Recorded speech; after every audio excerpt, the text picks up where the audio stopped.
What is going on YouTube? Welcome back to another episode of FPL Family here on a Sunday night. And tonight we've had game week 3, Sam. But what a week it's been. I mean, transfer news. Mad. Have you ever known a transfer window like this? It has been bonkers. And of course, we're going to talk about the arrival of a certain Portuguese into Manchester United.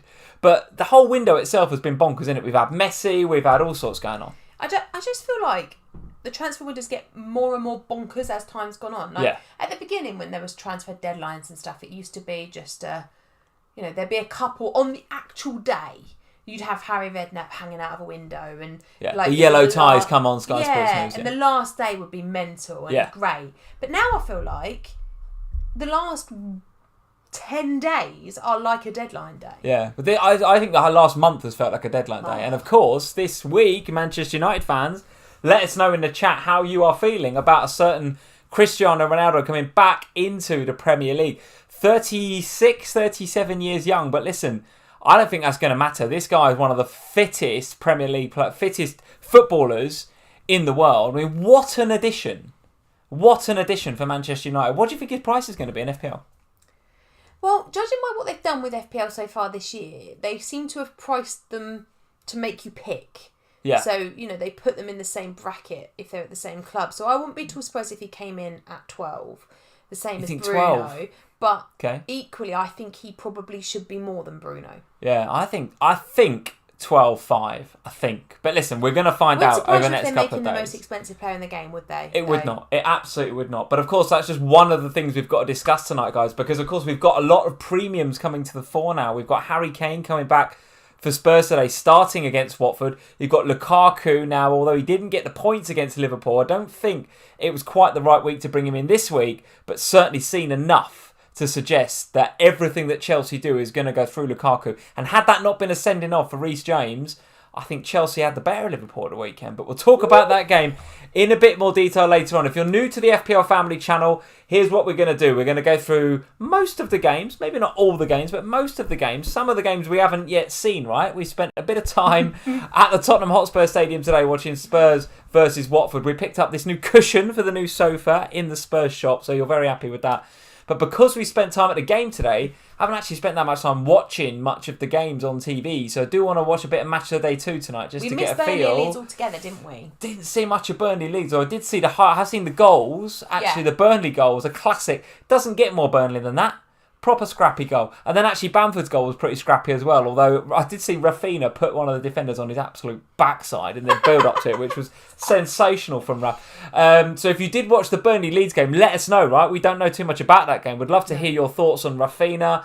Was I unlucky to lose my ailing clean sheet, etc.? How did that game go? So we'll talk about some of the games. We'll, of course, look at our teams and how we've got on and whether we're on a green or a red arrow for this game week going into now what is a poorly timed international break. I feel like I'm just getting going with the Premier League again. As a Spurs fan, keep going, I say. Yeah, top of the league, Spurs.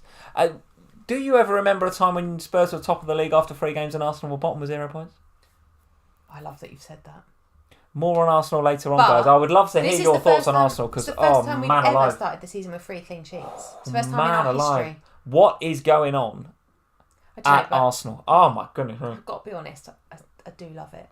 I'll tell you what. I love the drama. We'll talk about it in a bit, but the word I'm going to use a lot, Arsenal fans, and if you're an Arsenal fan and you're expecting me to be positive about your team... They're not being positive. Tune out right now because I'm going to use the word embarrassing on more than one occasion for that Manchester City fixture. It was embarrassing, Arsenal fans. Tell us if you're an Arsenal fan and you think there is light at the tunnel.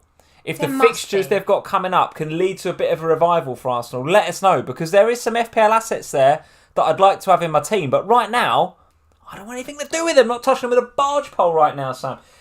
So we're going to... Bossman's just saying, trust the process in the live chat. Trust the process. That's what Ozil said in a tweet, wasn't it? Can you see this? Trust the process. Yeah, but did you see At what stage do you question the process? Well, I think... Wasn't Ozil taking the mick when he said trust the process on his Instagram? Was Ozil taking the mick out of Arsenal? Well, he posted a picture of him and Arteta with just this phrase, trust the process. And I thought... Is that a P-take or is it not? Are you being serious? Like, are you saying to, trusting the manager or are you taking the mick? Because I couldn't work it out. If that's a mick take, he has absolutely no right to take the mick, that guy. He's part of the reason they are where they are, to be honest with you. But anyway, more on Arsenal a bit later on. We'll talk about our teams. And also, I've put together a very, very first pass, chucked a few players in and out, wildcard towards the end of the stream. You're doing it? Well, I don't know. I could be tempted. There's some stuff that's going on in my team. There's some stuff, obviously... stuff that's going on in my team. There's some stuff I like. There's some stuff I hate. Harvey Barnes, I'm looking at you. I love that. There's some stuff going on. I should think there is some stuff going on in your team. There's some stuff going on in my team that I like. Hello, Antonio. There's some stuff I don't like. Harvey Barnes. There's also some injury news as well. So, obviously, Firmino went off in the Liverpool-Chelsea game with a hamstring injury. What looked to be, I think, a precautionary substitution. But as soon as he put his hand up, and let me tell you, as a Liverpool fan, Bobby doesn't put his hand up. Firmino, he has to be injured to be coming off. And Klopp whipped him straight off and got Jota on there. Actually thought we looked better when Jota come on. Sorry, Bobby, but I thought we did. We can all stop the rhetoric about Salah and Jota on the pitch now. Salah scored with Jota on. Well, there is a bit of that for sure. But if Firmino's injury is longer than, say, 1 or 2 weeks, Jota's going to be out of position up front with some nice fixtures at 7.5 in that Liverpool side. So he's definitely one to have a look at, I think, with the rotation risk minimised with no Bobby Firmino. So there's some stuff going on in the background. Of course, we've got the transfer window still to go. I wouldn't put it past this transfer window to come up with another blockbuster superstar. Something could happen. Could happen. No. City coming back in, 160 mil. Shut up, they're not coming back in. Have you heard Pep? Honestly, right, let's start with that Arsenal game when we eventually get there, because I've never seen a man so angry at his team winning 5-0 as Pep was on Saturday. Oh, goodness me. Sean Wilder, we're going to say hello in a sec. Sean Wilder says the light at the end of the tunnel, Sam, for Arsenal is called the Championship. That is the sort of phrase that Spurs fans sitting pretty at the top of the league will love to hear this evening. Absolutely love to hear. Honestly, though, part of me really loves it. Are you feeling for Arsenal? Don't tell me you're feeling for Arsenal. Don't give me that BS. Come on. Part of me loves the derby drama. And at the moment, what are we going to get? Well, you're going to find out in a few weeks, because I'm pretty sure the North London derby's coming up. We're going to talk to a few of you guys. Let's see who is in. Wasim is in. Ferran Torres, you beauty, he says. Yes, now with no Kane, it doesn't look as if Kane is coming into Man City. Doesn't look as if any more incomings in that striker position in Man City. Do you think who they might knows? go for Lewandowski? He's out there. He's available. Don't know. But anyway, since Kane decided to rule himself out of that, they've won back-to-back 5-0 City, so they obviously don't need a striker. In actual fact, Ferran Torres, as Wasim is suggesting, is doing a fantastic job up there. And at 7 million, might even be 7-1 now, I don't think he is, at 7 million, I think he's going up tonight. Out of position, in a City team that need a striker, and he's demonstrated the last 2 weeks he can do that job. Jesus has already come out and said, I don't fancy playing that. I prefer to play out wide right, and actually he's doing a good job out there as well. Ferran Torres, don't look a gift horse in the mouth. That's a transfer in waiting to happen, isn't it? Harvey Barnes or Ferran Torres for me and my team. Forget about it. It's done. Transfer done. The thing is that I always talk about how that with the Man City players, you don't want them because they're so expensive and they're going to rotate and you won't get enough minutes. With Ferran Torres at 7 million, I'm sorry, but does it really matter if he misses a game here or there? But who does he... Let's have this conversation about Torres then quite quickly. Who does he rotate out for then? Okay, Sterling could come in and play in that position. If they don't, because he has done. He could move Jesus over from the position that Jesus wants to play and put Jesus in the middle. Can play KDB in a false 9 when available. Can play him there, but then you lose KDB in the middle. So with Foden and KDB coming back, I don't think that affects Torres too much. Yeah. He's doing such a good job up there. Yeah, but it's Pep. I know it is, but at 7 million... I don't mind... No. Give yourself half-decent bench. Give yourself a good first sub. And if he gets rotated, then somebody comes in. I don't mind him at 7 million at all. In fact, I'd pay 8 for him before I started to really mind. I would, But it's players like Mahrez that would annoy me at the price that he is. I know that he comes on and he gets stuff off the bench, but it would really bother me the amount of time he spends sat on the bench. I would agree. Torres, second overall in the BPS, actually, this game week, with 51. Second only to his teammate, actually, Jesus. So that shows you they are a team to be investing in, and all of this week as well. Good shout. Yeah, good shout. Well, I think what's happening with City is we're all sitting here waiting to see what's happening with City and waiting to see what Pep might do. My view is you need to get in, and actually Grealish coming in with the 6-pointer this weekend. Don't get me wrong, I'm happy. I'll take the 6 points, but in a 5-0 win, yeah, Yeah, in a 5-0 win, I would like more than 6 points. I'm telling you, I would like more than 6. Joe Finley-Batter is in and moderating. Hey Joe, how are we doing? He's obviously feeling a little bit down, Sam, after today. Any words of condolence for him? Were Watford good to watch? Were they okay? Yeah. Yeah? Yeah. I thought Watford had... Well... we'll talk about that game a bit later on, but I thought Watford were actually fine. All right. Well, defensively, I think they got an issue with Cathcart. If Cathcart's injured, I don't think Ngakia come on and did a great job. So let's talk about them in a bit. FPL Finding Glory is in. How are we doing? Damien Naidu is in. Very nice to see you, Damien. Gavin Doyle is here. How are we doing? He says greetings from Guadalajara. Ooh. How are we doing? I feel like Gavin's in a different part of the world every time we speak to him. He's all over the place, isn't he? Maybe he's like... he's double jabbed, he's got his COVID passport, he's done, he's all over the place. He's just like some sort of super spy or something that just travels all over the world, like James Bond style. Josh Telly is in. Hey Josh, he's in and moderating. He's saying Arsenal's first win of the season will come against Spurs. Oh, Joshua! In a few weeks' time, he says, winking face emoji. Brian Springer's in. Good evening from Trinidad and Tobago. Hey Brian, how are we doing? He's saying, calling it early, he's hashtag Team Sam. There we go. Well, we'll talk about our teams and whether it's Team Sam or Team Lee in the ascendancy at the moment going into the international break. It's been a very even start, I have to tell you. Very even start. Very even. Farhad is in. We've got Miena Sidholm. Hello from Canada. Hey, Miena, how are we doing? Canada. John Tyner is in. Did you notice that Sissoko was given a yellow card for Spurs on the FPL website? Did you notice that? Did they put him in the wrong list? How did that happen? Yeah, I honestly didn't notice that, John. So nice one. That was one of my favourite things about today, was when he went off. Yeah. He got a standing ovation from the whole stadium, like 60,000 people all shouting, "Oh, Musa Sissoko." 5 minutes before that, though, he got in a reasonable position and absolutely blasted it over, and the whole crowd went, "Way!" It's when the guy behind me went, "That's the Musa Sissoko we know and love."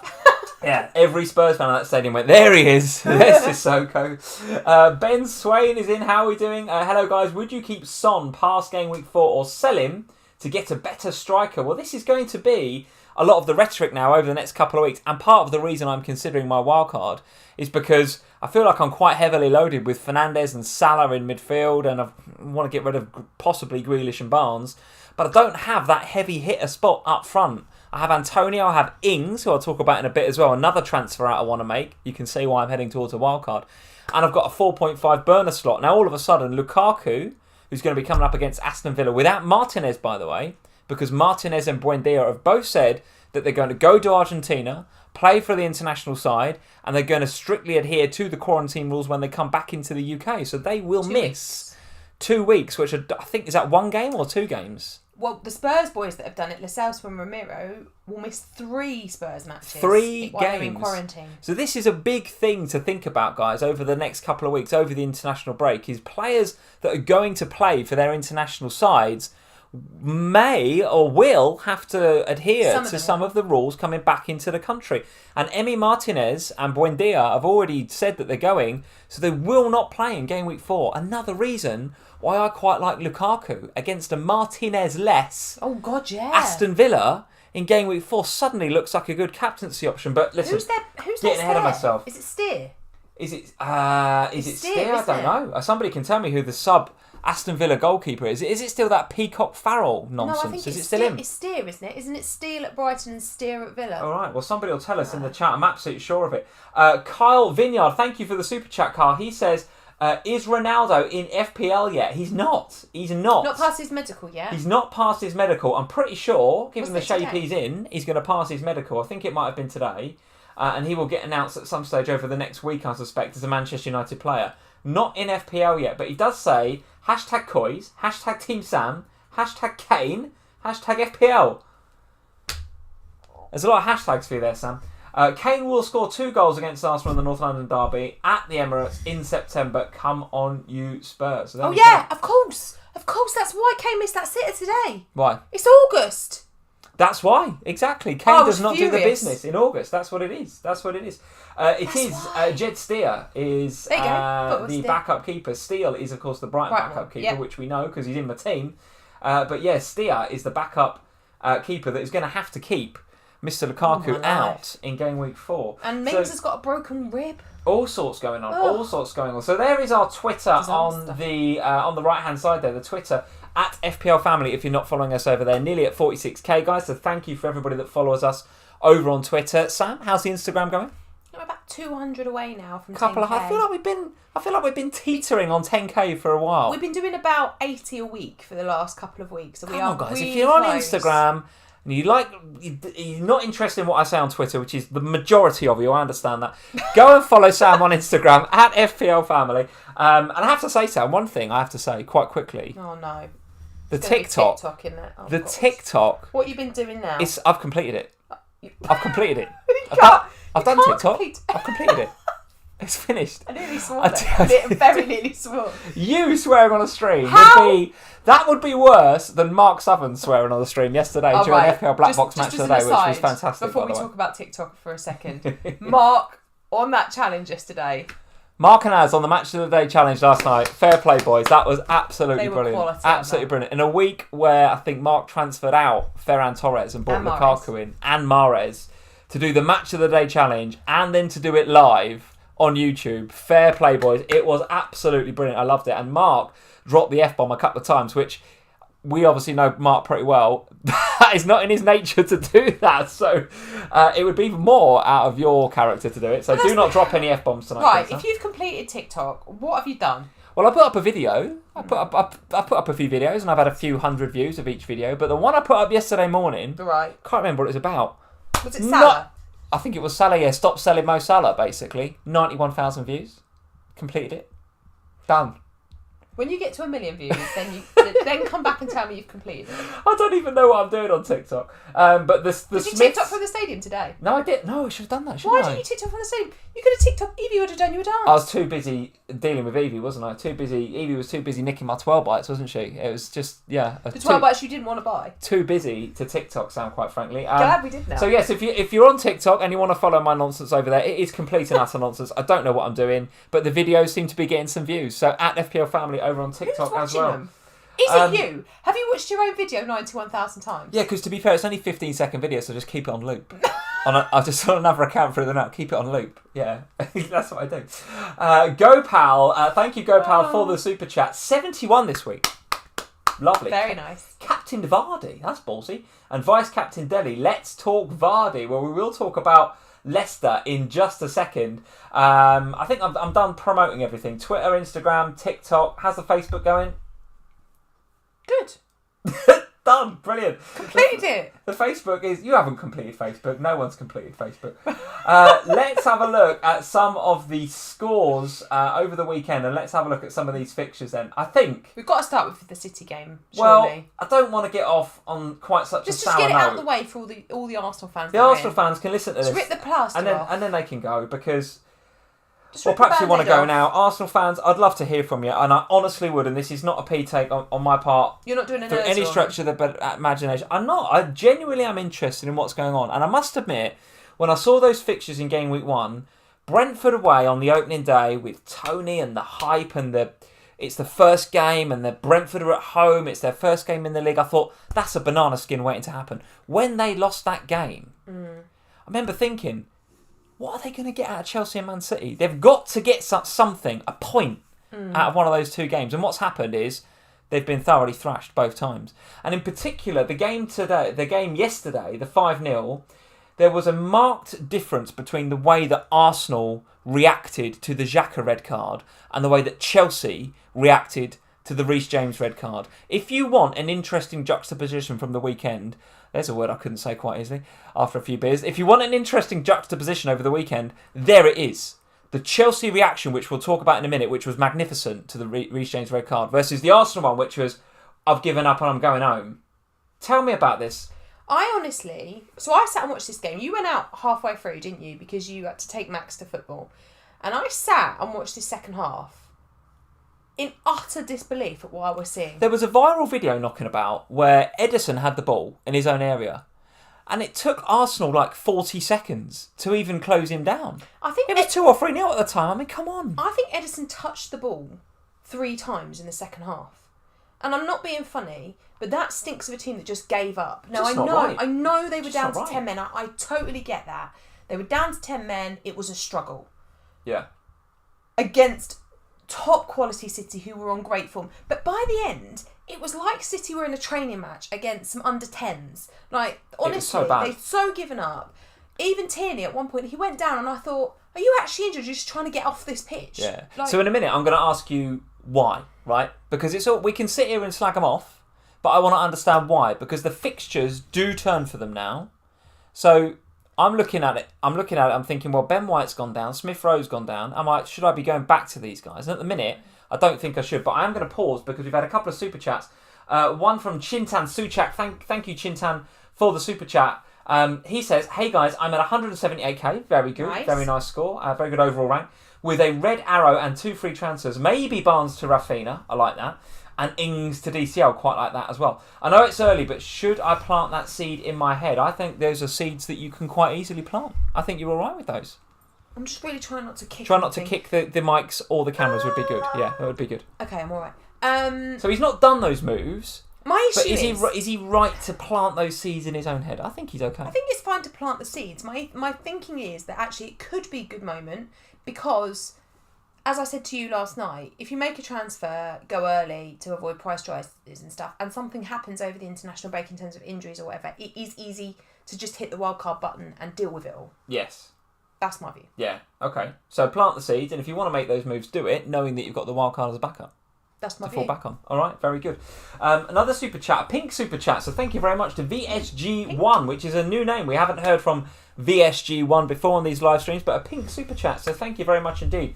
Really appreciate your support. 63 points, very good. Feels like a decent score this week. I think it is, considering the fact that Bruno has blanked again. Love the stream, VSG1 says. Thank you very much. Appreciate it. It's 1:15 a.m. here in India, but I eagerly await your streams after every game week. So VSG1, thank you very much for the kind words. Really, really appreciate that. Really appreciate that. On this, we'll get to him obviously later, but while we're talking about him in this super chat, 9 out of 15 blanks. 9 out of 15. With Ronaldo coming, worse. Probably going to be taken. So here's a question. Does Ronaldo, is he automatically now on free kicks and penalties? Is for Portugal when they played together. There is no way Ronaldo is not on pens for Man United. Totally agree with you. Bruno becomes a non-option now. Let's have this conversation later. Clarky complains. Thank you, Clarky complains. Arsenal fan with a name like complains. For the super chat. Hey guys, 80k overall rank. Oh, nice. Clarky, that is a very good start to the season. Nothing to complain about there. Bruno out, Torres in to fund Ronaldo. So there we go. There's a segue from what we were saying, right? Fernandez down to Ferran Torres. God, that's really hard to say as well. You're right. No, I'm getting my words out, actually. I'm kind of impressed when I get them out. I'm just like, oh, okay, that was quite good. I was just like, so far tonight, we've had that, right? We've had juxtaposition. Juxtaposition? Yeah, what was she going to say? I don't know. Who knows? Who knows? I don't know. I had a beer at Spurs at lunchtime. Goodness knows what could happen. Had a Guinness. Torres, so Bruno out, Torres in to fund CR7. There's going to be a lot of people thinking that in that direction. Going to be, right? I'm thinking that. Yeah, I think it's absolutely viable, Clarky. Absolutely viable. So let's answer this question then. Why? Why Arsenal? What's going on? Heads are gone. If that's what I honestly think. There's people in the live chat saying it's being reported in The Athletic that the Arsenal board have called an emergency meeting with Arteta tomorrow. I think Arteta is going to be fired. Oh, trust the process. There's no process to trust. That's the problem. This process has been going. When did they hire Arteta? A couple of years ago. 18 months. Yeah. But pre-COVID, wasn't it? The thing is, it's just it's everything about the club at the minute. The heads have gone. And it's even like the Xhaka red card today is a nightmare. I mean, they've just given this guy a brand new contract and then he 2 foots it and gets... What's he doing? This guy's supposed to be one of their leaders, right? They gave Aubameyang an absolute fortune, new contract, couple of, not that long ago. Yeah, but he's been cacked since then. Look at how he stropped. He stropped around the pitch on Saturday. I know they were losing, but he is their leader, their captain. Those are the players that have to... They have to be accountable for their actions. I actually don't blame Arteta. I blame the players because the players are not doing what they need to be doing. These are big players. These aren't kids. These are massive, massive players and they should be standing up to be counted. I know that Aubameyang's had COVID. I know that Lacazette's had COVID. I know that they've got COVID problems with Ben White, etc. But they are decent players. Who do they get? What, manager? Arteta goes tomorrow. Who comes in? Well, Sam Allardyce. The thing is... Who though? Come on one tonight. Tell me who comes in. Who's available? What decent manager? Conte is available, but he won't come because they won't. Why is Conte going to Arsenal? He won't come because he won't come to us because of budget stuff. Well, the window's going to close, so he's going to be dealing with this. What he's got, and he's not got enough there to get Arsenal out of trouble. And Conte is not going to want to come and manage a team that are down at the bottom of the league. So who are they actually going to get? There isn't really a decent manager, and this is what pains me. They're a big football club. They are. Of course they are. They're a big football club with really big aspirations and really big names on big wages. And Pepe. See, you're on one. And these players are not performing, and you cannot tell me that this is all Arteta's fault. I appreciate that he sometimes gets the tactical stuff wrong, and I think he got it tactically wrong against Man City, but there's no excuse for the players not playing. All right, okay, enough of the Arsenal battering. It's not good at the Emirates, no doubt about it. It is good at City, though. 2 wins, back-to-back, 5-0. He was so angry with him, Pep. Well, he was. But again, the comment I'd like to make is, same as in Game Week 2, the points are shared. Yeah. So, again, it's not obvious from an FPL perspective who you're going to go in on. But, clearly, as Clarkey suggests, Ferran Torres is going to get a lot of airtime, isn't he, over the next couple of weeks? Well, I think you're mad if you don't give him airtime because he's the cheapest one. At 7 million. He's got the perfect spot where there's not any competition. I thought he was phenomenal, actually. Really impressed me watching him. It impressed me in Game Week 1 when Man City weren't impressive. And The only thing I will say, though, is it the second week in a row where the Arsenal centre-halves are being bossed by a centre-forward? Yes, it was. But equally, he's playing for them, arguably, the most creative side in the Premier League. He will get chances, he is no going doubt. to be in the right places to get them. So I think and he's not really dropping deep in the same way that like maybe a Kane would, right? He's a centre forward at the 100%. Minute. I thought he was excellent, and the next one down that really impressed me was Cancello, who I thought was brilliant. Interesting, okay. Really brilliant. He was no FPL points for him other than the clean sheet, but you liked him. He was really good, really attacking, and there was one moment, and this is more to do with Arsenal than it is to do with Man City, where he and Diaz tried to set each other up in the Arsenal box, and I was like, what is happening here? Well, interestingly, João Cancello, as well as his fellow defender Laporte, both in the top 10 XG underachievers. So you're right, he was getting in the right positions and probably was a bit unlucky to not get his slice of the pie in that 5-0 win. So maybe one to watch João Cancello. I like that. And Walker went off injured in that game as well, so keep an eye on that. Yeah, indeed. So there we go, the 5-0. It's not any clearer, guys, I think, from City who you're going to have. But if you're going to go cheaper City, that's what's becoming clearer. You don't have to pay premium City. You can go budget City. Yeah, I think we were all sitting there waiting to put our Man City chips on Harry Kane, weren't we? And it's just not materialised. Or waiting for KDB, who's also going down tonight. Yeah. But suddenly it's like, well, let's just go Torres instead because he looks great. Yeah, with the amount of other premiums knocking about though, given you've got these other options now, you're not going KDB, are you, when he comes back? No, you're going Torres. I think you are. Anyway, that's enough on Manchester City. We've had a super chat from Mark Ben, I think that's pronounced. Sorry, Mark, if I've butchered your name. Let's just say Mark. Mark, thank you for the super chat. Is Tanganga Sam nailed? And who is his direct competition? Let's go to the game that we watched at the Tottenham Hotspur Stadium today. Spurs 1, Watford 0. Is Tanganga nailed? I think you might have missed another super chat as well. But, okay. But I'll answer that question. I did actually, yes. Before you answer, yes, let me say that. Go on. So Karan, thank you Karan for the super chat. 79 points this game week with Sunshine, captain, and Antonio for hits paying off handsomely. So a couple of nice hits there for Karan. So yes, talk to us about Tanganga, then I'm interested in the Son rhetoric. So Tanganga's potential replacements are Aurier and Doherty. Yeah. Aurier is missing currently. What? The last I heard, nobody really knew where he was.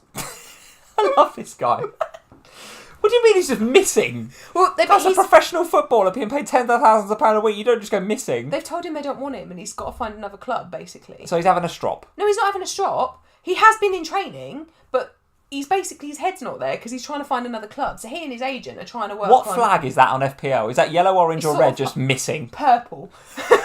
Don't know. He is physically there, but mentally he's not. So he's not competition, right? Remember when it was good for about 4 weeks?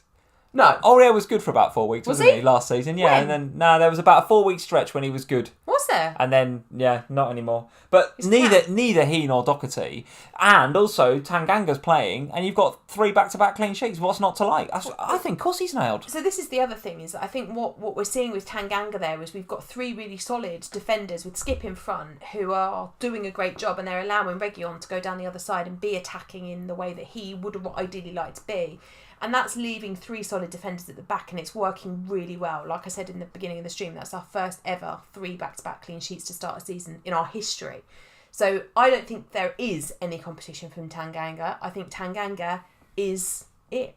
So tell me about, and of course we had the at the game I had a reasonable seat so I could see what was going on, and that's what you don't see on TV, do you? You can, even when the ball is near the Watford goal, you can look back and see what's happening at the back. And I have to say, yes, that's exactly what was happening. Tanganga, who is not known for his attacking prowess, and he will put his own hands up and say, I'm a defender first and foremost. And you've got Reguilon on the other side, who's the complete opposite. So yes, he does tend to go into that 3 in the back, Tanganga, whereas Reguilon goes on. Yeah. We'll talk more about Spurs offensively in a second, but I think I would be happy to pay the extra millions to have Reguilon. I was impressed with Reguilon today. The one thing I would say about... So I like Tanganga. My personal opinion, though, if you want to spend 4.5 on a Spurs defender, go Eric Dyer. Because Really? Yeah. Interesting, because okay. Dyer is going to play. Even when Romero comes in, I don't see Dyer not playing. He's rock solid. Does your new man not come in, Romero? But I think he'll play with Dyer. I think he'll replace Sanchez instead of Sanchez. Interesting, okay. I think Dyer will be there. Dyer goes up for every single set piece. Whereas even took a direct free kick today, and he takes free kicks when they're in the right place. So there is a little bit of attacking threat from Dyer, which you just don't get from Tanganga. Tanganga will go forward, but slowly, and he'll just get in the right position to sort of be there if a ball comes out to Son and then put it in. But he's not going to get you a lot of attacking returns, where Dyer might. All right. If you've got the extra, then yes, Reguilon. All right, well, Gopal is in the chat absolutely saying, well, why Sam Tanganga assisted Son the other day, did he not? Yes, but his attacking threat isn't... It's not consistent in the same way that Reguilon is. Yeah, I get that. But 4-5. Yeah, but Dyer, I think, will offer over the long term. I mean, he was really unlucky not to get a goal last week. I think over long term, you'll find Dyer gets more attacking potential than Tanganga does. All right, okay. Talk us through the jammiest 10-pointer you will ever see. Sorry, what now? From a Son performance. Oh, I have to say... Hang on a minute. I have to say... Where's your sour grapes? Yeah, the grapes are coming out here, guys, because Son captainers... I'm telling you, that was a poor performance from Son today. Oh, shush. It was poor. You shush your mouth. He was not in the game. He barely contributed to the game. How very dare you? And this is just not an opinion. I've gone and found some facts, Sam, and I've gone and looked at XG overachievers, and he is sick this game week. He had an XG of 0.1 this week. You are rude. 0.1. He's got the free kick. He's crossed it. Bachmann has had an absolute... I don't rate this goalkeeper at all, by the way, Bachmann. I think he's absolutely dodgy as hell. He comes, he goes, he stops, he farts, he thinks about it. Bachmann, terrible. And it's just misses everybody and goes in. I couldn't believe it. I was devastated when that went in. So some captainers with your 20 points, just know that is the jammiest 20 points I've ever seen so far this season. Horrendous. What was in your curry pie at Spurs? I don't know. But that 20 points of... 20 points you got out of that this week. Aren't you? 20 points! Absolute rubbish. I didn't see anything from Spurs offensively that makes me think, even in my wildcard draft that I'll show you later on, that I want either Kane or Son. Oh, good luck with that. Not interested. All right then. Let's see where you are. Not interested. Let's break down Spurs' first 3 weeks, right? 1-0 Man City. Okay, good counter-attack goal. Liked it. Son got on the edge of the box, hit it. Diaz got out the way of it, and Ederson kind of fell over. Should have saved it. Jammy. Second game, the penalty. First 5 minutes, Dele Alli leaves his leg in, makes sure he gets fouled. Clever from Dele Alli. I can't wait to see what these guys have got to say about this round. But it's a penalty. 1-0, boring Spurs. Didn't show anything else. Lucky. Today, Son, free kick. Shouldn't go in. Bachmann should save it. Just gone in from a free kick. Now, I'm not saying anything about Spurs defensively, because Spurs defensively have shown so far this season that they can be very, very good. But offensively, is anyone genuinely saying to me they want to spend 12.5 million on Harry Kane or 10 million on Son? It's all right, he's only 12.3. 20 points for Son captainers today is outrageous. It's ruined my game week, and I'm not here for it. Right. Let's go to the chat. I can't know what they say. You far on one today. You normally say it's me that's on one. You have been. Yusuf B, 100% agree. You are so angry. I've never known anyone so angry. Martin King, salty as hell, Lee. Clayton's Cookbook. Lee is so right. Brilliant. Ashley FPL. Jeez, Lee making Spurs sound like they're relegation material when they're top of the league. Yusuf B, Lee is absolutely right. Tiger says, I agree, Lee. There you go. You see? You are. So you're just saying, Lee, you're absolutely bonkers. Listen. Son captainers know that is a bit of jam. It doesn't matter whether it goes in off their backside or if an absolute belter of a worldie. It doesn't matter. What matters is that Sunshine brought joy to the Tottenham Hotspur Stadium today. Look at Mike's chat just as a load of salts. Yes, I am 100% salty because that was the difference between a green arrow and a red for me this week. I am shocking. So glad that our seats were separate today and that you were on the opposite side of the stadium because Max and I went absolutely blimmin' mental when Spurs scored today. I had to stand there. I was surrounded by Spurs fans in the Spurs end. And Evie going mad. Son scores a goal. My daughter's gone crazy next to me and I have to stand up and go... Go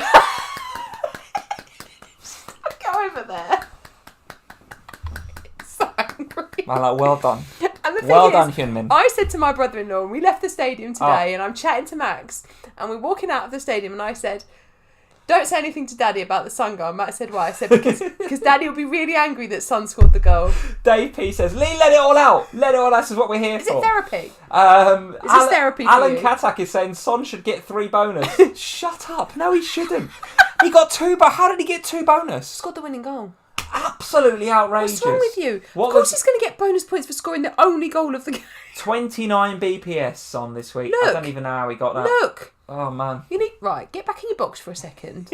Take a chill pill. From a Spurs attacking perspective, I will say that until the goal was very jammy. There is no doubt about it. That it was a very jammy goal. I'm still not entirely sure how it went in. In the same way that I'm still not really entirely sure how that Chelsea goal went in against you either, because I don't think that was on purpose. But anyway, that's another story. We're going to talk about Havertz in a minute. That's another high horse I can get on. Gary Neville and his special header. Special? Not a special goal. We didn't even mean it. Anyway, let's go to Heung-min Son. So it was jammy goal. Yes. However, there were other opportunities in that game. Now, what I will say about Son is that I didn't think he had a very good game. Until Lucas Moura came on, and then he swapped him onto the other side, which is where he wants to be. So and when did Lucas Moura come on? Like the 70th minute. Yeah, so what was happening at that stage? Watford are tiring, the game's opening up, they're pushing forward, Cathcart's gone off injured. That's why Son looked a bit better. No, he didn't. Because the game was opening up. No, well, that might have been part of it, but the big even though it opened up, he wasn't that good, didn't create anything. Oh, shush. But the big part of it was that Son was actually playing where he wanted to play, because when Bergwijn plays, he has to play on the other side of the pitch. So the front three for me should be Kane, Son and Moura, because that means that Son is playing on the left where he wants to be playing, where he's much, much more effective. I thought that Dele Alli was very wasteful today, as you'll see on Match of the Day. For those of you who haven't watched it, he had an I don't remember Spurs creating any chances. What, the Dele Alli one? You don't remember the absolute sitter that he missed? Actually, he should have scored. Yeah, he missed an absolute sitter. Like, I don't know how. And then Harry also missed an absolute sitter, but we've just established that it's August. So, I mean, I've got to be honest. I didn't think it was the best attacking performance ever from Spurs today, but they got the job done. They're top of the league. I got 10 points off of my captain. And you just need to stop being so angry. I know, this is why I'm finding this. I've got to do this in a cathartic way live on here, because if I do this outside of the stream, as you guys know, my family is all Spurs, including you. It'll just be all the Spurs fans right now are just saying, "I don't care, Lee." And nor should you. You are top of the league.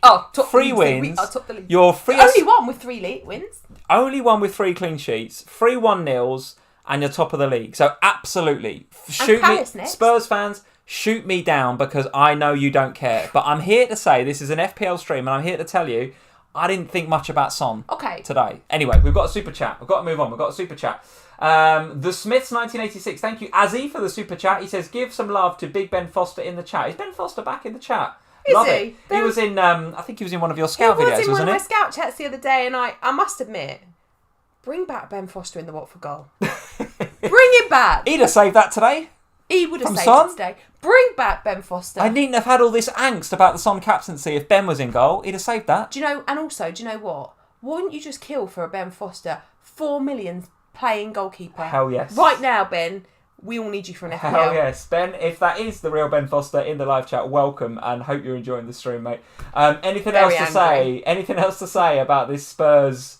Let's talk about Watford for a minute, because I actually thought that Watford were decent today. Did you? Yeah, I'm I not thought sure. Going forward they were decent. They had plenty of opportunities. Who was decent? No, they were decent today going forward. There were some decent opportunities going forward from Watford today. And what I will say is that I just thought that defensively Spurs were solid. Had Watford been playing the Mourinho Spurs defence, they would have beaten us today. 100% they would have beaten us today. I don't remember Hugo Lloris ever really being called upon. I don't remember your goal being ever really. Were doing a good job, but in seasons gone by, 100% Watford would have scored today. Well, the one thing I will say, and let's just touch on this briefly, and I know we're going back to Spurs a little bit, but it's sort of in the context of Watford offensively. Watford have got some very good players, right? The battle between Sarr and Reguilon in the first half was a great battle. That was a great battle, and there was one where Sarr put him on his bum, and then another one where Reguilon, battled him back, and a really good battle that was. What I've noticed about Spurs, and why I'm now interested in you guys from a defensive perspective, is that, and I think we saw this a little bit under Jose, but Nuno's doing it even more. Everything is geared towards low XG chances, right? Spurs do not give up a lot of what I would call gilt-edged chances.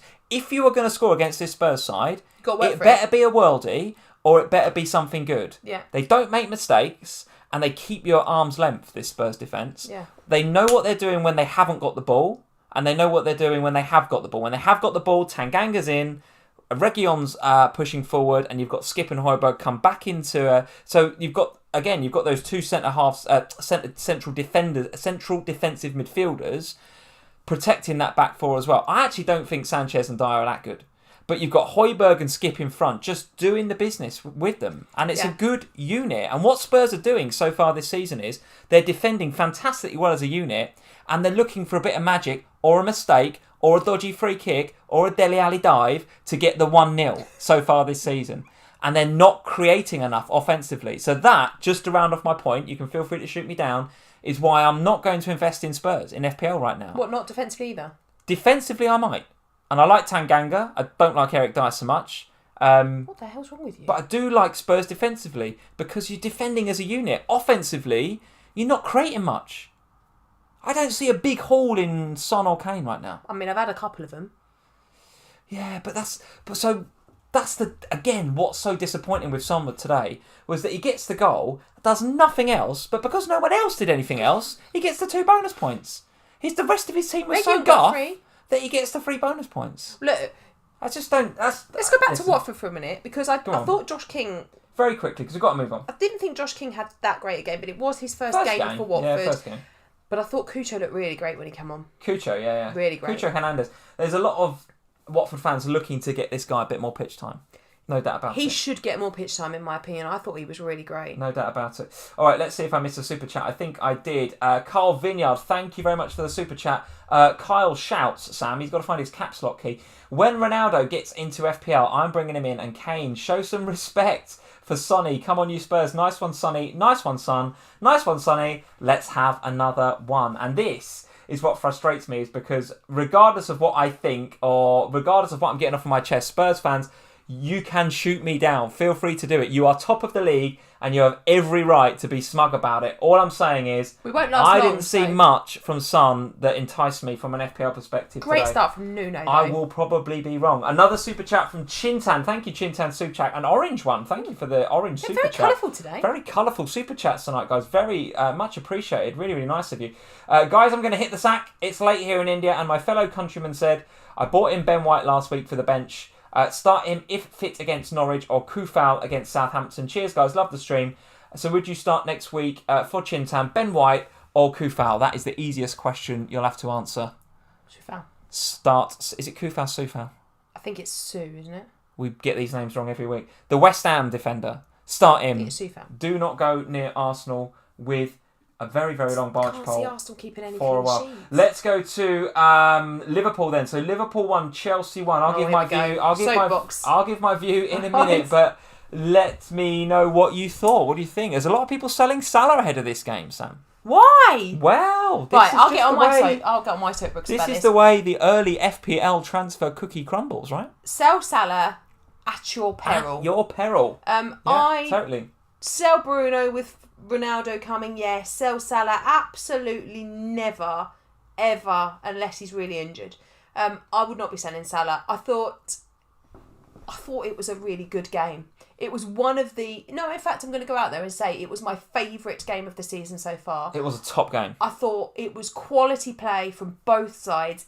And the only credit I can pay to Chelsea here is that you didn't notice that they were down to 10 men. They played so well after Reece James got sent off. Yeah.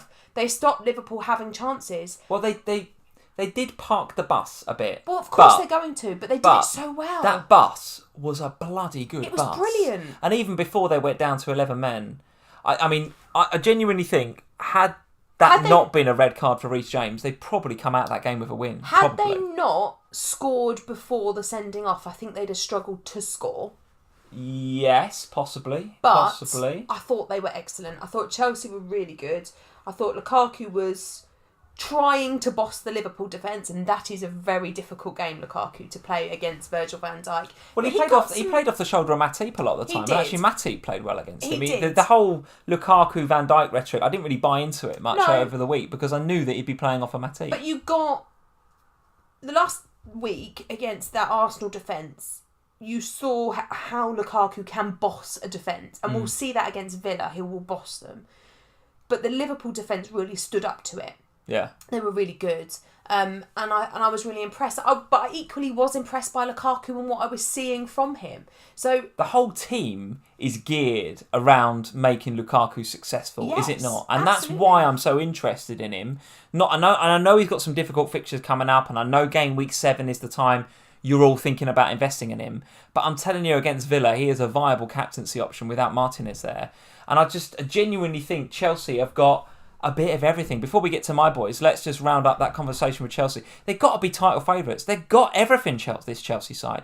When they attack together. They've got quality coming through. They've got quality from set pieces. They've got strength in depth. A lot of the other teams that are in the Premier League in and around it, you would say 1 or 2 choice injuries, and you'd say, okay, well, that drops them down a level. With Chelsea, they could, with maybe the exception of Kante, if Kante got an injury, that would be a bit more of a problem for them, I think. But any one of that Chelsea team could get a season-out injury, and they could probably replace them with somebody. They've got such strength in depth. And they've got players now coming to the fore. Now, the Havertz header, I'm not going to go into it. He's not meant that. He's trying to flick it on, and it's just looped over Alisson, right? But anyway, he's still there, and he's still played very, very well, right? Mason Mount, you know what you're going to get from this guy. Yeah, Reece James was having a great game. I was thinking about bringing him in until he got the red card. Reece James was my planned transfer in for game 100%. before. In my head, Digne to Reece James was exactly what I was doing on the back of this game week.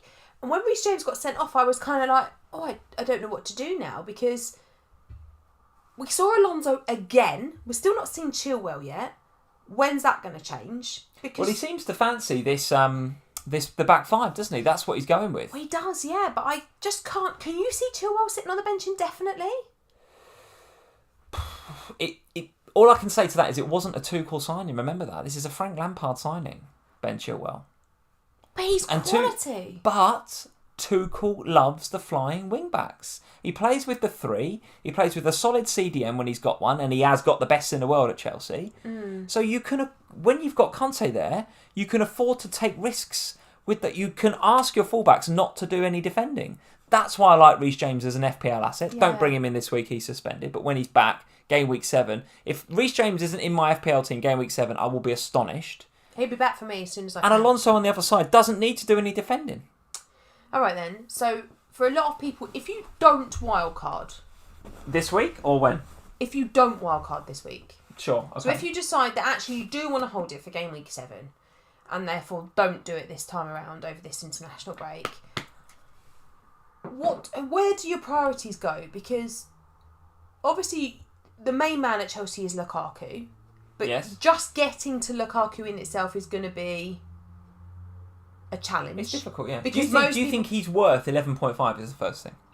Yes, I do. You do? He's worth okay. 11.5. If you had to choose one right now between him and Ronaldo, which is going to be a massive question over the next couple of weeks, when they announce Ronaldo's price, he's going to be 12 or 12.5 probably.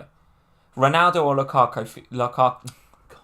I can say all those other things, but I can't say this. Ronaldo or Lukaku for you right now, which one? Well, the thing is that to get Ronaldo for Bruno is easy because we've got somebody to downgrade to him. But to get Lukaku is really hard where the way most of us are playing because it means another transfer in order to get him up top. So my priority will be Ronaldo and then Lukaku or a Chelsea. Because I still... Can you imagine a team with the two of them up front? Even if you have a bloody Obafemi as your third sub, even if you go Lukaku and Ronaldo and Obafemi, that you are decimating your midfield at a time in the game when you've got Antonio, DCL, Bamford scoring today. You've got options. You don't want to go...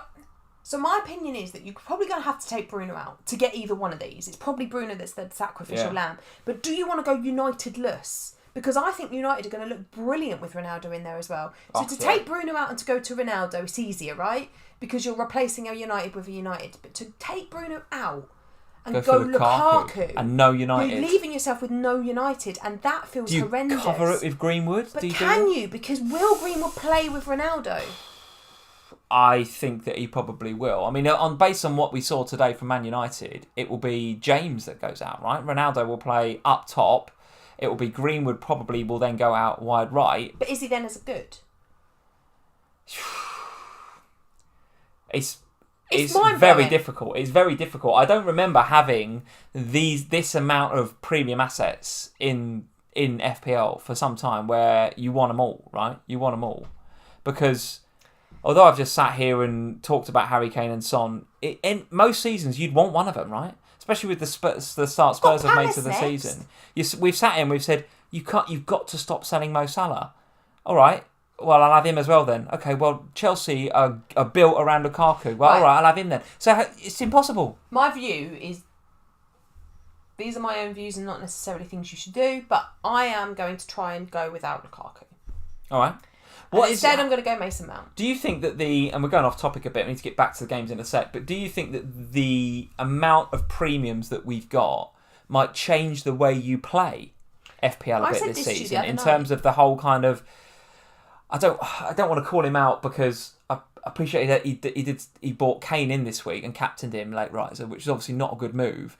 But late risers' approach in terms of the upside chasing and the switching premiums on a weekly basis, do you buy into that or not?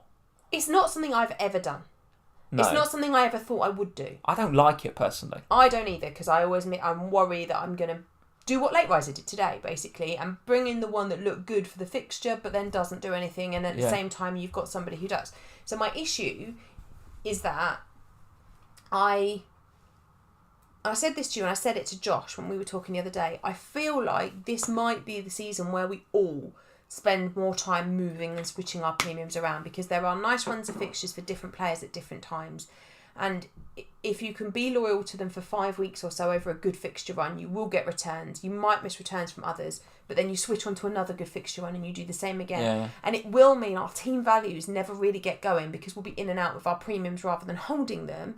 But I sort of feel like that's the way this season's going to go because you can't have Salah, Bruno, Ronaldo, Son, Kane, but it's Lukaku. So hard to do.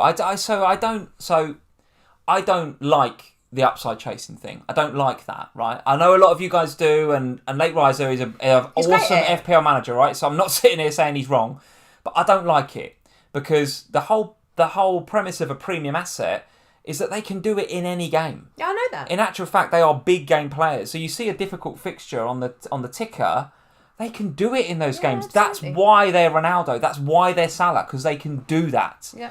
So you are just as likely, in my view, to miss 100%. a hole as hit it when you do this jumping around. I don't like it, personally. I totally agree with you, but I think this is why we are seeing mass exoduses on Salah at the moment. I think it's why when Ronaldo gets launched in the game, we'll see a mass exodus on Bruno, and we'll just see players being bought in and bought out. Now, it might settle down towards Christmas when the casuals, for want of a better phrase, stop playing. Yeah. But for now, we are going to be in a premium hokey cokey where their value is all over the place.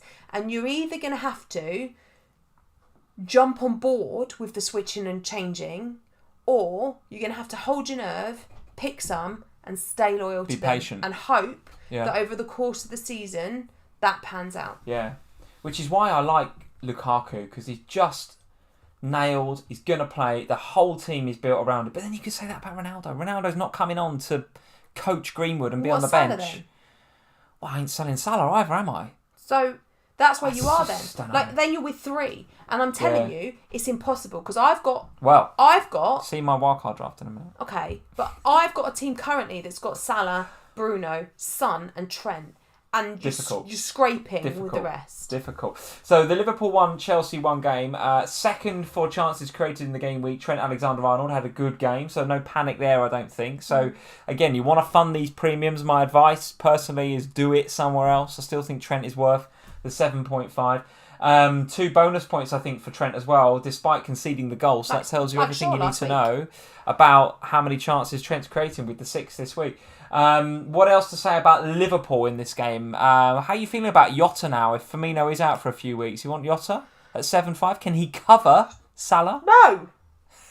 You can't have them all, Sam! I don't think he can cover Salah. But I also want Torres. And I also want Mason Mount. So then I've got 3 in this 7 million bracket that I really want as well. It is absolutely bonkers right now. It's hard. It's a hard game at the minute, no doubt. And at some point, I'm going to have to say, yes, you can cover somebody with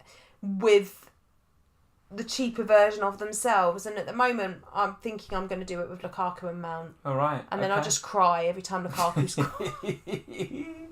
So there we go, 1-1. A fascinating game, actually. It was a great game. Fascinating game. Was it a red? It was for me. It was for me as well. I mean, I'm biased, but it was a red for me. Yeah, deliberately handball. If the ref's saying it's a deliberate handball, then I'm afraid you have to be sent off. Yeah, and the thing that the parting comment on this game was that I tweeted just after, obviously I was disappointed not, from the position we were in, 1-1, 10 men, a whole 45 minutes to go and win the game. Obviously I was disappointed not to get the 3 points at home there. But I go back a couple of seasons ago, Liverpool, we found a way. How many games did you see it where Liverpool were 1-1, 1-0 down, found a way to get the result? We just would somehow get it. Chelsea didn't allow us to do that. They did not allow us to find a way. And they were phenomenal. Absolutely fantastic, Chelsea. 2 absolutely brilliant gladiators of the game. Brilliant football match. Really, really good. There's so much more we've got to cover, Sam, but we genuinely haven't got time. Let's talk about West Ham 2, Crystal Palace 2 very briefly then. Were you surprised by that result, by the way? Well, I was a bit. Yeah, I was expecting a fairly reasonable home win, but I wasn't expecting Conor Gallagher to turn into Messi. I mean, that second goal for Conor Gallagher was sensational. He was the complete difference maker for Crystal Palace. Yeah. Just saying, 5.5 as well. Another 5.5 to maybe consider on our radars. If you want to get rid of Smith Rowe. But let's talk about West Ham. I was very happy with the goal and assist from my captain, from Antonio. I think certainly the way he took that second goal was absolutely laden with confidence. West Ham's second goal, his goal. It came down, he brought it down, left foot, smashed it past. I don't know what the XG of that chance was, but I'm saying it's pretty low. But I heard Mark and Az at the time when they were reacting to it on Black Box, watching the Match of the Day Challenge. I think Az made the comment that Antonio right now is taking these low XG chances. He's not needing big XG chances to score goals. He's just smashing them in left, right and centre. And I have to say, against Southampton, next game week, I'm considering captaining him again because I think he was fantastic. Nothing for Ben Rama, although he was highly transferred in this week. Don't think you're going to get rid of either of those or any of your West Ham assets against Southampton next, right? No. There is a little bit of transfer rhetoric going on around that Ben Rama position. What's the Lingard situation?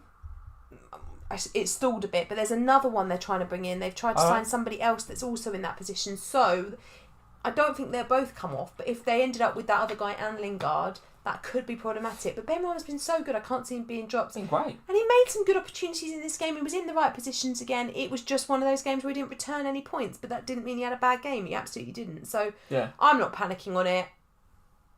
I'm enjoying owning the two West What Ham about ones. Pablo Fornals as a bit of a differential? Another cheapie on the radar. Yeah, why not? I mean, he seemed to be playing quite close to Antonio actually in that front three. I just do worry a little bit.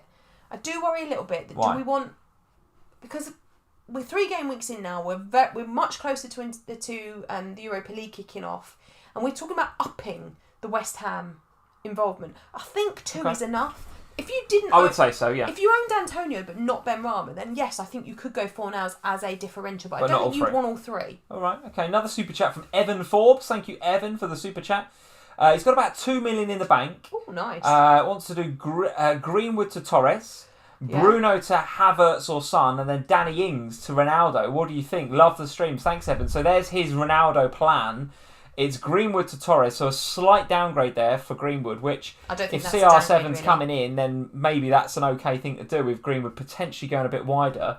Bruno making way for either Havertz or Son. If you could do Bruno to Son, Greenwood to Torres, would that be enough? Would that be okay for you to do CR7? I think I'd do that. Probably for me as well. I like those moves, changes Evan. look really good. They look pretty good, Evan. I like the sound of that, mate. About 2 million in the bank as well, so you've got some money knocking about in his back pocket. Good planning. Very good planning. Tony got off the score sheet. Yeah, all right, very quickly then. Let's talk about this. So Tony, after about 4 or 5 minutes, gets Brentford's season off to a goal-scoring start at least. They've been pretty good up to now, but this is the first goal. And then Buendia responds with, an absolute worldie. But now gone. Talk us through the game. This is one of the ones I haven't watched that much, but Aston Villa had a lot of problems going into it. Obviously, Mings has cracked a rib, so he couldn't play. Yeah, I saw that. So they just they've got some injury problems, and I think the international break probably come at a good time for Aston Villa to just recoup and recover. But of course now, with Martinez and Buendia going off, it's not ideal for them. It's not ideal at all, because if Bailey needs to get himself fit, because if they're going to not have Buendia's attacking potential, that's going to be difficult for them in the next game week, particularly when it's Chelsea. So not keen to invest in Aston Villa just yet, but after the Chelsea game and once Martinez and Buendia are back, I still think they look... What about Tony, still in your team? Yes, yeah. Happy with him? Yeah, I mean, I don't really get the Tony out rhetoric that was going on. He looked creative in both of the first 2 matches, was unlucky not to return. And at his price point, I don't really see anybody else that's consistently offering the same level of potential. All right, well, let's have a look at the fixture ticker, courtesy of Fantasy Football Scout. If you're a member of Fantasy Football Scout, you can head over to the website, go to the members area and find the season ticker, which is completely sortable by difficulty, whether it be home or away, attacking, defence. And if you're not yet a member of Fantasy Football Scout, you can find a link in the description below to go and sign up to the site. But do it today, because there's 20% off ends tonight. Oh, 20% off ends tonight. Well, there we go. If you're not a Scout member, now's a good time to do that. Brentford's fixtures coming up. Here's the reason, Sam. I think a lot of people are getting off or thinking of getting off of Tony, is that they've got Brighton and Wolves up next, which I think is okay, but then it's Liverpool, West Ham and Chelsea from game week 6. So do you have a bit of is there an exit plan for Tony in game week 6, or are you just not worried about that yet? That's something for 3 weeks' time. Sort of that, because I think I kind of feel like in a few weeks' time I'm going to know where I need budget for. Yeah. All right. Very good. Super chat from Guy. Thank you, Guy, for the super chat. Haven't been here in a while. Just checking in. Hey, nice to have you back. Guy, nice to have you back. Very good to see you. Very good to see you. Aston Villa, yes, their fixtures, as per this ticker, really do change now for the next 4 weeks. Martinez. So with no Martinez and with no Buendia for game week 4, those with Danny Ings, and I include myself in that, he, I think, is now a sell. It's just that I want to sell for Ronaldo or Lukaku, and they're not going to price. They're not going to quite hard to do that. Ronaldo in at the same price as Danny Ings. I am afraid. Quite hard to do that. What else do we want to discuss? I do want to just quickly give a shout out to Damari Gray, who I thought was fantastic in that Everton game. Here's another 5.5 midfielder who seems to be Benitez's boy. Right, Benitez has brought him in. He's trusting him, playing on the opposite side to Richarlison. A decent foil for Dominic Calvert-Lewin, Damari Gray. Looking pretty good for his price. Got 2 things to say about this game. Go on. Firstly, Luca Dean, I apologise. Clean sheet. Thank you for the clean sheet. Yeah. I thought I asked for a brace though. Okay. Secondly, what on earth happened between Calvert-Lewin and Richarlison? There was a bit of a row, wasn't there? Coleman had to pull rank, didn't he? Anyway, DCL on pens. But we do now know it seems that we do have a confirmed penalty taker. It appears. It seems, much to Richarlison's great displeasure. And if you are an Ings owner and you haven't got 4 million knocking about in your bank for a Ronaldo or a Lukaku, can you go Calvert-Lewin? Are you worried about this toe injury? He's flagged in FPL at the minute. Well, he's flagged, but he's playing every week, so... I know, but he's not really... What are you going to do, actually? Because you've got Ings. Are you going to go Calvert-Lewin, or are you going to try and go Ronaldo? Well, we'll talk about my wildcard in just a second. But Danny Ings is absolutely a transfer out that I'd like to make. Miena Sidhom, thank you, Miena, for the super chat. Hey, guys, I went Ings over Antonio at the start. I was worried he'd get injured with Europa games. Is it too late to get him now? Who, Antonio? Or just focus on CR7? Is it too late for Antonio? No. Not in the form he's in. We're at the after party now. Not in the form he's in. He's absolutely still time to get in on him. And he just looks full of it. One of the reasons I captained him this week was, yes, the stats, yes, he's playing really well. But off the pitch, I mean, who gets a cardboard cutout of themselves and celebrates with it? Who then drives around on TikTok with the cardboard cutout in your back of your car singing? Sorry, what? Honestly... He did what now on TikTok? Antonio has come to the fore. Is this where you got this TikTok nonsense from? No, it's not. You've just been watching Antonio? Antonio You're going to get a cardboard cutout of yourself and drive around with it? All I'm going to say is Antonio is full of beans at the minute and he's bang in form and he's one to trust, I think. So it's definitely not too late. Anything else you want to discuss in here, Sam? No, I think we should probably... We've got to move on, haven't we? What's the time? 1:10. Yeah, we've got to move on, really. The Manchester United performance, I didn't think was great today, just before we do move on. The Greenwood finish was a very good finish, but the goalkeeper probably be a bit disappointed with it. Yes. Feel a bit for Wolves, actually, because the last couple of games, in fact, all 3 games, they've looked good. Yeah. If they could just finish their dinner. They'd have done really well to start this season. Well, here's a picture I took off of... the picture of the TV totally going on here. Plagiarised this off of Sky Sports, but and I should have built this into the slides, guys. Sorry, but I just took the picture quickly while it was on screen. So, Wolves, chances created so far this season, 45, second best, joint second best in the Premier League. Open play chances created, 42, joint first in the Premier League. So it's not like they are not creating. No, they've been really good. 100% they're creating. 57 shots, third best in the league. So they are creating. Not only they're creating, but they're getting their shots away. Touches in the opposition box, 87. That's fourth best in the league. XG so far, 5.06. Fifth best in the league. How many goals have they got? The issue I have... Absolutely. 0. The new Brighton. They're the new Brighton. No, they're not. Because all the stats suggest that they should be smashing it, and they're not. Brighton haven't got stats like that. We listened to Wolves on the way back from the first half on the way back from Spurs, then we watched the second half. How Wolves didn't go into that at the end of that first half winning, I don't know. They just have to finish. And Traoré, again, another good performance from him. Another game where he just... We got to stop saying this. But it wasn't a good performance from Traoré because he's got to finish the chances he's being created. It's not good. You can't say he keeps having a good performance. It's not, he keeps missing. Traoré. Score a couple of goals and I'll say, yeah, he's worth having. The one thing I will say, have a look at their fixtures coming up, Wolves. So the Wolves fixtures coming up, they are top of the ticker. So Watford, Brentford, Southampton, Newcastle, Aston Villa. If Traoré can find his shooting boots, then he's worth having. Not if Ben Foster's in goal next week. No, well, maybe not. But Jimenez just... I think it's a confidence thing with him, you know. Yeah, it's just a long time out. I'm not being funny, but you don't split your skull open. No. Come back in. No. And immediately be the Jimenez that you were when you left. And that's what Carlos is saying on Super Chat. Do we buy Jimenez from game week 4? Well, with those fixtures, ordinarily you would, but I just want to see him... I think Jimenez... Wow. If I was wildcarding this week, I'd go Jimenez. Would you? The fixtures are really nice. They're making enough attacking... I know they haven't scored any, but they have had 2 really difficult games against Spurs and United. Those aren't teams that are going to concede loads of goals. So I would take a chance on Jimenez with these fixtures. I really would. Well, what about the young lad from Barcelona on the other side, Trincao? So Clarkey complains. Thank you for the super chat. Sam, Trincao looked dangerous. Jammy Pitt, question mark. Very sharp. He looked really good. Looked all right, didn't he? Yeah. Looked all right. I would be, if I was wildcarding, I'd be taking a chance on a Wolves forward. I think you can go Jimenez, you can go Trincao, you can go Traore if you want to. Yeah. But if you're going to go Traore, I just would wait until Tuesday when the window closes, just because I'm not convinced he's still going to be at Wolves. Oh, you reckon Spurs might have a chance, do you? I don't know. There's so much rumour about him, not just to Spurs, that I don't know. Okay, all right, very good. Was it a fantastic double save from David De Gea, or was it a sitter missed from Saïs? It was both. Bit of both, wasn't it? But David De Gea, what a save. Absolutely worldly. He's trying to prove a point, isn't he? He is, absolutely. Let's go to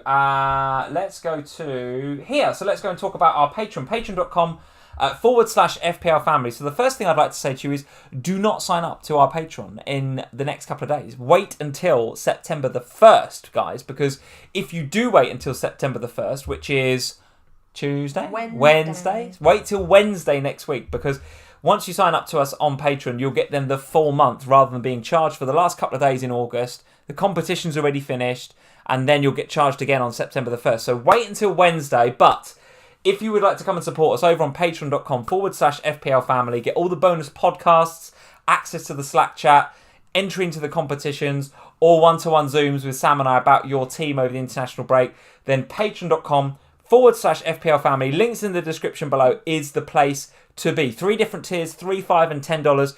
Come and support us. Come and say thanks for the live streams. We would love you to get involved over there, but not until Wednesday. Wait until September the 1st. There we go. So, Sam, let's talk about our teams for the week. And yes, it is the Son 20-pointer that has cost me a green arrow this week. So it's a red arrow for me, but I kind of look at it, I've got to take a step back. If I take a step back and say, well, actually, overall rank 433, that's... Don't look at that yet.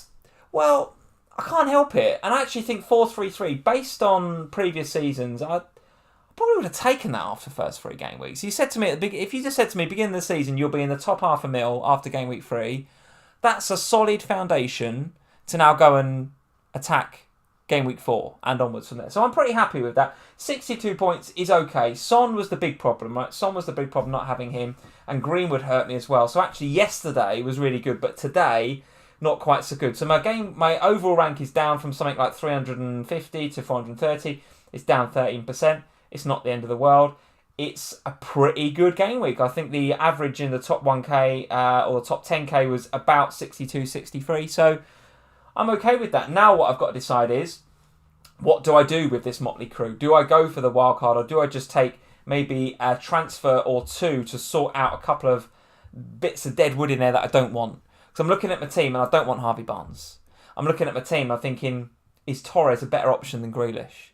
I'm looking at it thinking, do I want Danny Ings? Well, the answer to that is no. Do I want Fernandes longer term? The thing is with Torres and Grealish, it's $1 million. Yeah. That $1 million goes a long way when you're trying to buy Ronaldo and Lukaku. Oh, yeah, of course it doesn't mean that Grealish is a bad option. Just means that you can go $1 million cheaper and have a teammate. Yeah. The other reason that I might want a wild card is that if I want Diogo Jota, if the Firmino injury is bad, and I would like Jota for those next 3, if he's guaranteed to start, which he will be if Firmino's injured. Where are you getting all this money from? Well, I'll wildcard, won't I? I'll be wildcarded. So who's going to go? Fernandes down to Jota. I can do all sorts of stuff with that, right? So with that in mind, if I do want Jota in, then I've got Tsimikas blocking it, haven't I? That's the problem. So I've got to get rid of Tsimikas for somebody, probably another 4.0. Oh yeah. So I don't know. I'm absolutely not wed to wildcarding. I'm not sitting here saying I'm definitely wildcarding. It's not that bad a team. It's not terrible. I do want to sort Barnes and Ings out, but I could do Torres and DCL and I'd be happy. I'd be happy. And then I miss out on the Lukaku against Villa. I get to see what Ronaldo's like with Manchester United and kind of make my decision after then. Okay, I miss out on Lukaku against Villa, but then he's got 2 difficult fixtures. Yeah. So maybe just for a week or 2, I don't wildcard. I think I just have a bit more information about those 2 in particular. I can figure out whether my Sonny's crap rhetoric is right or wrong. Hang on. And I just sort Just out. give you a look. I just sort out the weaknesses in my team. In a minute. That doesn't work for the podcast, I'm afraid. You can't do the Death Star on the podcast. Death staring Lee out because at some point somebody in the live chat is going to take a screenshot and it will get memed everywhere. So that is where I am. I'm stuck between full-on wildcard, which I'll show you in a minute in terms of my first initial thoughts, or a -4 for Barnes and Ings to Torres and DCL. That's where I'm kind of torn. And if I do the DCL and I do the Torres, I know that I've got a couple of really good options coming in for a couple of weeks. Safe in the knowledge that 2 to 3 weeks from now, I'll know more about Ronaldo, I'll know more about Lukaku, I'll know more about Son and Kane, and then I've got my wild card. I'll have much more information. It'll be a much more informed wild card than it would be this week. That's what I'm thinking. Anyway, 63, a red arrow, but actually, in the overall scheme of things, 4-3-3 is okay. A green arrow for you this week, 70 points. Very, very good indeed. But of course, the jamminess of the Son 20-pointer is absolutely real. A plus 34% on the rank change. You are unbelievable today. And an OR of 551. So again, reasonable, right? Got to be pretty happy with that. I'm delighted with that. Good game week. To be honest, yeah, I mean, I always have a bad week at some point, and game week 2 was it. But I'm definitely 85% sure I'm not going to wildcard. I just look at my team and think you look all right. There are things I would like to do, but I could do them for a -4. Michael Glover says, oh my God, Lee is so salty. He's absolutely on one today. I can see myself doing Bruno to Torres and then trying to find enough budget to go up. Take one of my strikers up to Ronaldo. I can feel that potential happening. Dini to Ronaldo. I mean, that can't happen unless they price Ronaldo at 9. I can't budget that. I would love to do Perica to Ronaldo, but it's just not happening, is it? It's just not Perica to Ronaldo is a 4.5 to a 12.5.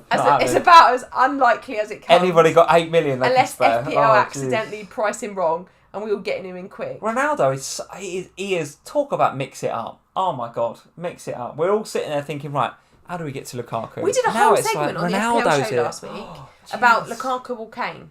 A whole segment.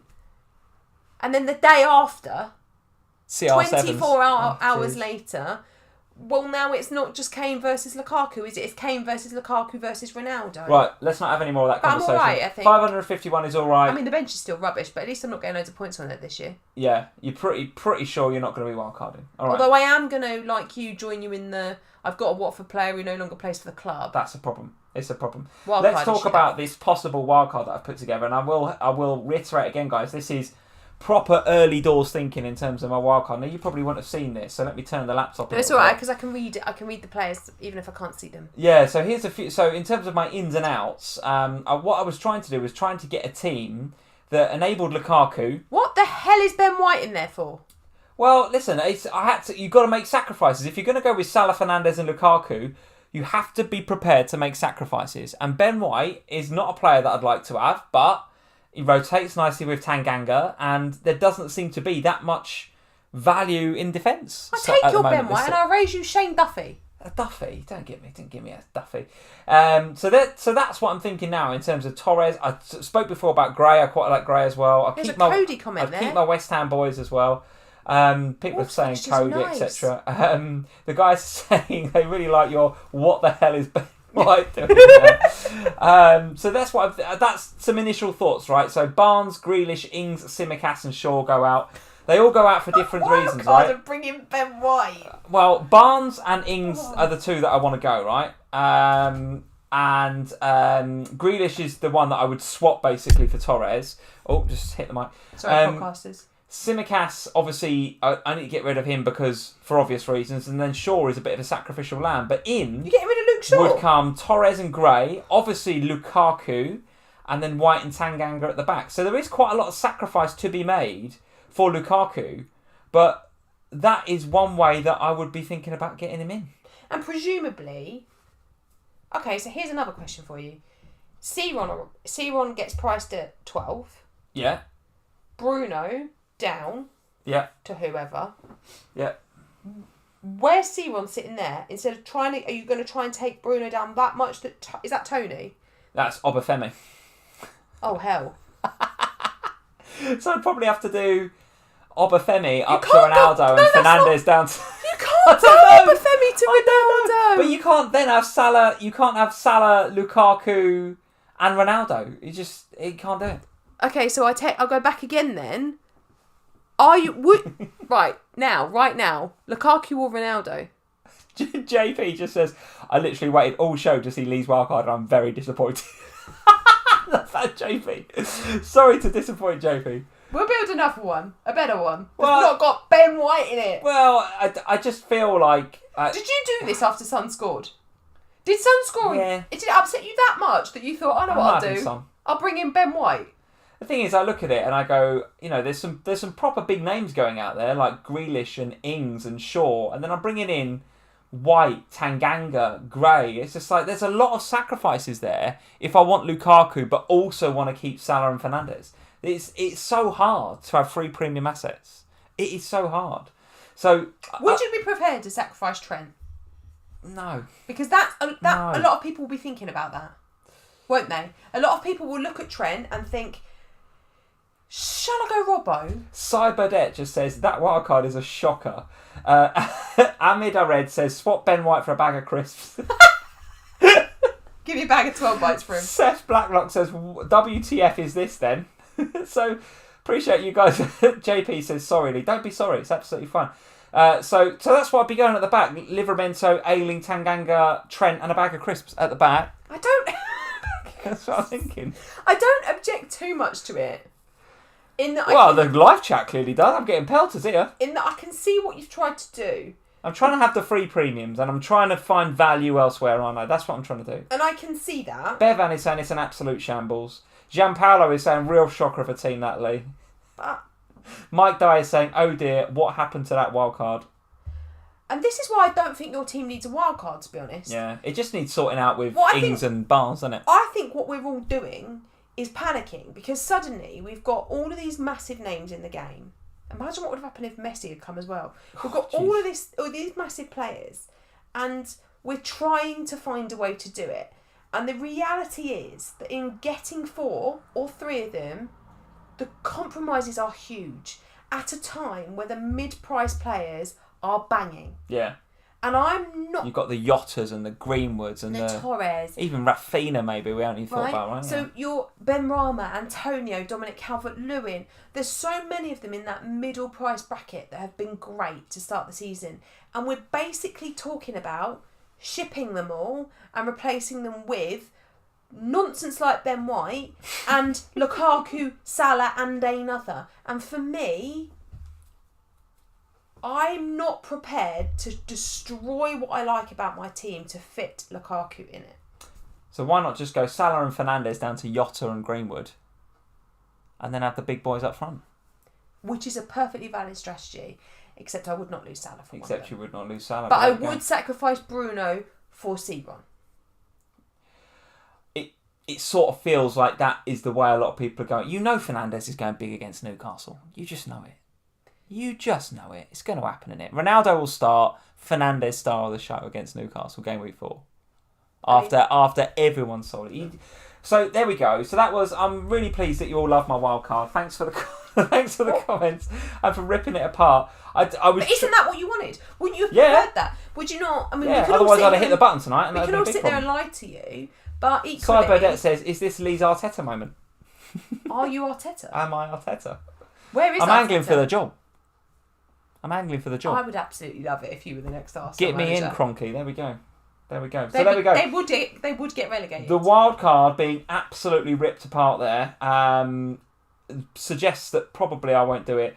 I am not averse to taking a hit though for next week, and I think bringing Torres in for Barnes. I mean, they're the same price bar the 0.1 that I've lost on Barnes, and how much more would I rather Torres than Barnes right now? 1,000,000 times. As I said to you before, and anybody that's thinking about wildcarding, if your team is not in bad shape like Lee's, my honest view is if you want to do that transfer because Torres is going up tonight, then do it. Because worst case scenario, they all get injured over international break. You hit the wildcard. It's not the end of the world. But if I've hit the wild card tonight, I don't care who gets injured over international break. I can sort that out. But I think you'll waste a wild card if you hit the wild card tonight. Because I don't think your team will end up changing that much. Well, listen, let's end the wildcard chat with Matt Henley's comment. This is a trust the process wildcard. There we go. Arsenal fans are in. Arsenal fans are in. So there we go, guys. That is my initial thoughts on a wildcard. Thanks for absolutely tearing it down. I knew I could rely on you. Talk us through our week, Sam. Have we got any podcasts or shows going on? What's going on? I always come to you with this because I haven't got a clue genuinely on a Sunday night. I don't know. I just get told. Cole, what's going on? We may be on the official podcast this week, but it hasn't been confirmed yet. But we are on the official show the second part of the international break, so not this week, but the following week. You'll see both of us on the FPL show after my little bonus appearance last week. Very good. And have we got any extra videos on either the channel or on the Fantasy Football Scout channel?